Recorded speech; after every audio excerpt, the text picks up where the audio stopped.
Hey guys, Coffee Crumble here, and today I will be discussing about how what if Cascade was a boss battle came to be, and I will be talking over a spat of footage of the level's assembly in the background.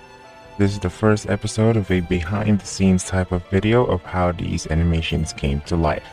I have divided the video into sections, so feel free to navigate through the chapters, or you can click on the highlighted timestamps down in the description. And with that said, let's head on to the video.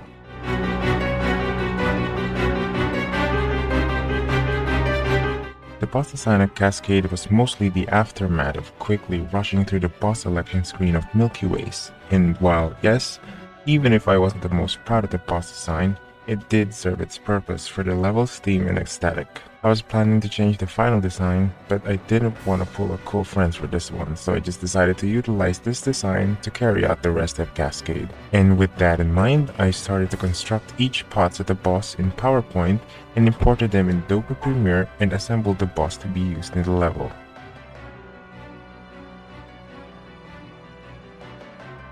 As you may have noticed in these fan-made boss levels, I mostly never use the full tracks in these levels. Same with how the official game handles their soundtracks. And this is still true for Cascade.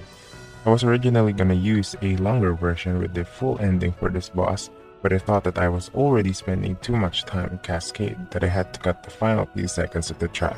And not to mention, creator's block. I didn't know what else to put at the ending, so yeah, I decided to cut that part as well.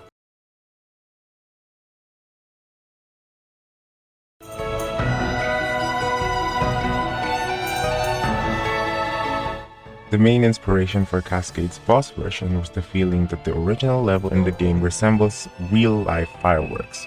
So I took this observation and implemented it in the final level. The trail effects that were used in the animation was an effect in Adobe Premiere Pro called Echo. And this is the level that used the most of it for every single particle. Apart from the warnings that used distorted quadrilateral shapes, the level was solely made with circles and only circles.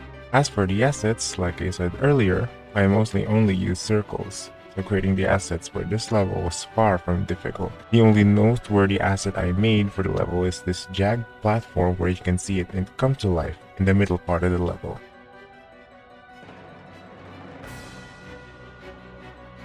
And that's basically it for today's first episode of this behind the scenes video for Cascade. The next ones may be tackling some older animations, so feel free to stick around and have a nice day. And with the remaining footage that I have, here's a sped up version of how Cascade came to be. Enjoy watching and have a nice day.